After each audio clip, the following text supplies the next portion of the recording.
Aujourd'hui, on va parler de la niche et surtout on va parler de tout ce qu'on ne vous dit pas sur la niche. Est-ce que tu fais partie de ces personnes qui galèrent à trouver leur niche, à se spécialiser parce que tu aimes trop de choses? Se nicher, c'est une super stratégie pour se démarquer rapidement sur votre marché. C'est un super moyen de donner une bonne raison aux gens de vous suivre. Suivre une niche et avoir un certain focus sur une catégorie de contenu, par exemple l'alimentation anti-inflammatoire. C'est très bon pour l'algorithme parce que l'algorithme va pouvoir vous catégoriser et va pouvoir pousser votre contenu sous les yeux des bonnes personnes, celles qui sont intéressées par votre thématique. Donc ici, l'alimentation anti-inflammatoire. Les créateurs de contenu qui sont constants et qui parlent régulièrement du même sujet vont en fait avoir beaucoup plus de visibilité que les autres parce qu'ils vont aider Instagram à avoir plus de clarté sur dans quelle thématique ils évoluent. Et Instagram va davantage pousser leur contenu auprès des bonnes personnes. Se nicher, c'est un super conseil et c'est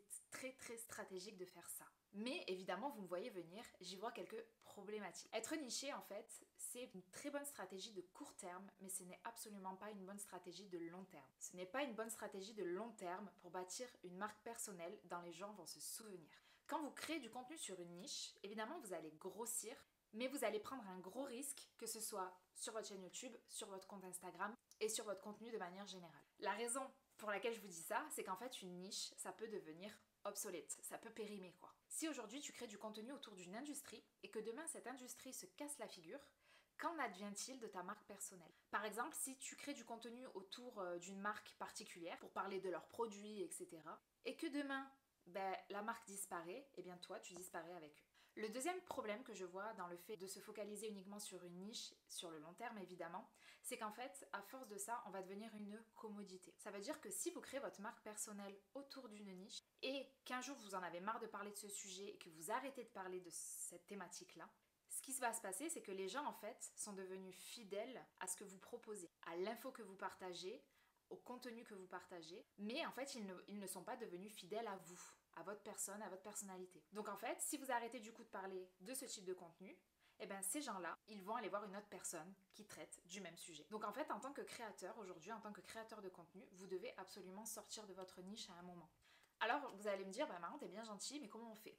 Comment on fait pour que sa marque, elle dure dans le temps? Comment on fait pour devenir irremplaçable? Et comment on va faire pour bâtir une communauté de gens qui vont vous suivre, pas seulement pour ce que vous partagez, mais pour vous? Ce qu'il faut faire, c'est créer, partager et incarner sa vibe, incarner son lifestyle. Votre vibe, c'est quoi? Votre vibe, ce sont tous vos intérêts en dehors de votre niche. Ce sont vos expériences, c'est tout ce que vous traversez dans la vie, c'est le fait de laisser sa personnalité briller, c'est avoir aussi une esthétique particulière. Ce n'est pas juste partager de l'information, mais c'est surtout se demander comment on veut que les gens se sentent après avoir reçu votre information.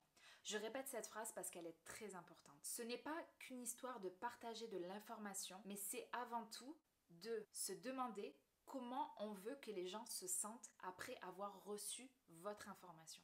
C'est partager des aspects de sa vie personnelle, évidemment pas tout, mais des choses qui selon vous sont intéressantes à partager à votre audience et qui vont servir votre entreprise. En fait, ce qu'il faut vraiment vous dire, c'est que la niche, elle va vous permettre d'attirer votre première audience. Et c'est la raison pour laquelle moi je vous conseille de le faire quand vous démarrez, parce que personne ne vous connaît et qu'il va falloir attirer des gens et leur donner une bonne raison de vous suivre. Mais c'est votre personnalité, c'est votre vibe qui va faire en sorte que ces personnes-là, elles restent.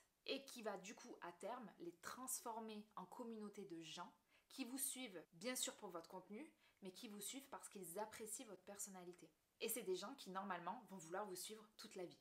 De cette manière, en fait, vous allez éviter que les gens vous suivent parce que vous êtes une commodité. Ils vont en fait vous suivre pour vous et pas nécessairement pour toutes les informations que vous partagez. En fait, il faut vraiment vous dire que sur les réseaux, les gens, évidemment, d'abord ils vous suivent pour votre contenu, mais ensuite, ils vont vouloir en savoir plus sur vous, sur vos routines, sur vos habitudes, sur ce que vous traversez, sur vos journées, sur votre histoire, sur ce qui se passe dans votre vie, de bien comme de pas bien. Par exemple, il y en a plein qui montrent quand elles se marient, etc. Ce que vous prévoyez aussi de faire dans le futur, votre vision, vos ambitions, etc. Les gens aiment voir ça et je suis sûre que vous aussi vous aimez voir ça chez vos créateurs de contenu préférés. Et vous voyez, moi par exemple, il y a plein de gens aujourd'hui que je suis qui ont complètement changé de niche, qui font absolument pas la chose pour laquelle je les ai suivis au départ, mais en fait que je continue de suivre parce que je me suis attachée à leur personnalité et c'est vraiment ça qu'il faut que vous réussissiez à faire sur les réseaux sociaux. Donc, La vraie question à se poser ici, c'est comment je vais mettre ça en place concrètement tout en faisant plaisir à l'algorithme Instagram. Parce que comme je vous le disais au début,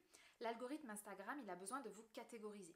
Et si vous parlez de trop de choses en même temps, il ne va pas savoir auprès de qui pousser votre contenu et donc du coup, il ne va pas pousser votre contenu et vous n'allez jamais vous développer sur les réseaux sociaux. Donc je vais vous donner mon exemple pour vous montrer comment moi j'ai fait me concernant.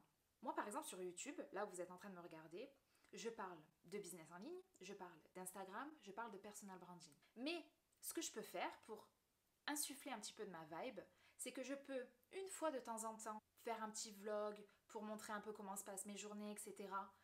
Tout en montrant en fait qui je suis, à quoi ressemblent mes journées, mes routines, les questions que je me pose, les épreuves que je traverse, etc.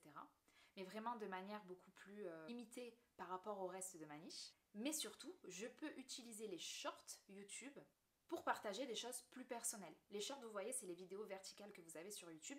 Et là, je peux y aller, je peux partager mon sport, je peux partager ma vie en Côte d'Ivoire, je peux partager vraiment tout ce que je veux parce que ça ne va pas empêcher l'algorithme YouTube, qui est différent de l'algorithme Instagram, de me catégoriser. D'accord? Donc en fait, les gens aujourd'hui m'ont suivi pour mes conseils en business en ligne, Instagram, personal branding.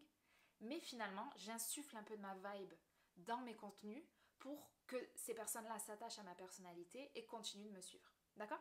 Il faut absolument que vous réussissiez au travers de vos réseaux sociaux, que ce soit TikTok, YouTube, Instagram, ce que vous voulez, à transmettre des émotions, des ressentis, je vous en parle très souvent. Il faut aussi que vous fassiez très attention aux couleurs que vous utilisez, aux typographies que vous utilisez, aux visuels que vous avez, aux musiques, etc.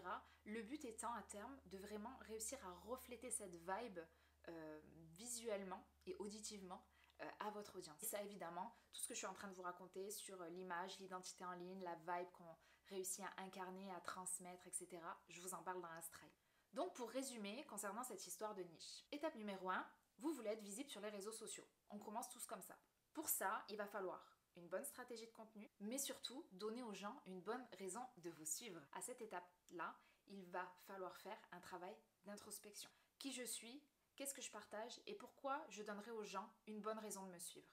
Donc ça, c'est l'étape 1 que l'on voit dans Astray. Étape numéro 2, il va falloir que les gens connectent avec nous au-delà de connecter avec ce que l'on partage sur les réseaux sociaux. À cette étape-là, il faut aller plus loin que simplement de l'information que vous partagez. Et pour ça, il va falloir travailler sur votre marque personnelle ou votre personal branding. Et réussir à créer une identité qui soit unique, une identité qui soit reconnaissable d'un premier coup d'œil, une identité qui soit mémorable. Tout ça pour se démarquer sur les réseaux sociaux, mais surtout pour réussir à créer cette connexion forte, cette connexion émotionnelle avec son audience, en tout cas son audience idéale, les gens qu'on a envie de viser avec nos offres. Et étape numéro 3, évidemment, il va falloir communiquer, parce que c'est bien beau travailler là-dessus, mais si personne ne nous entend et personne ne nous voit jamais, comment on va attirer des clients? Donc là, il va falloir que vous publiez régulièrement sur les réseaux sociaux pour que les gens vous fassent confiance et demain achètent chez vous. Le but en fait, c'est de vraiment établir ce lien de connexion avec eux pour que vous n'ayez pas besoin de prospecter, d'aller chercher les gens, mais qu'ils soient tellement convaincus de vous, de ce que vous partagez, de la valeur que vous leur transmettez, et puis de la vibe aussi, des émotions que vous leur provoquez, qu'ils se disent j'ai envie de travailler avec cette personne, j'ai pas besoin de réfléchir midi à 14h, c'est cette personne que je veux. Et du coup, vous n'allez même pas avoir besoin de forcer la main, les gens vont acheter naturellement chez vous. Donc si vous aussi, vous avez envie de vous démarquer sur les réseaux et d'attirer des clients avec plus de fluidité, vous savez que j'ai créé un programme d'accompagnement complet qui s'appelle Astray. Je vous mets un formulaire de candidature sous la vidéo, dans la description. Si vous voulez postuler à ce programme, c'est totalement gratuit, le formulaire de candidature ne vous engage à rien, mais n'hésitez pas, vraiment, si vous sentez le besoin, si vous sentez que c'est le moment de vous développer, de développer votre visibilité, d'attirer des gens à vous et surtout de bâtir une vraie identité qui va vous permettre de sortir du lot, de vous démarquer sur les réseaux sociaux, n'hésitez pas à postuler à mon programme Astray, je vous mets le lien sous la vidéo. Si aujourd'hui c'est compliqué pour vous, que vous avez du mal à vous développer sur les réseaux sociaux, dites-vous c'est parce que vous n'avez pas travaillé sur votre stratégie de marque, de brand stratégie comme diraient les Anglais. Donc vraiment ne négligez pas cette étape, on la travaille une fois dans sa vie et après elle nous sert tout le temps. Donc c'est un travail à faire, mais c'est un travail à ne surtout pas louper, c'est hyper important. Et du coup, si ça vous intéresse, je vous renvoie vers cette vidéo où je vous explique comment développer votre personal branding sur Instagram. Ça vous donnera encore plus de clés. C'est complètement complémentaire à celle-ci pour avancer dans le développement de votre activité. D'ici là, prenez bien soin de vous. Namasté et à très vite.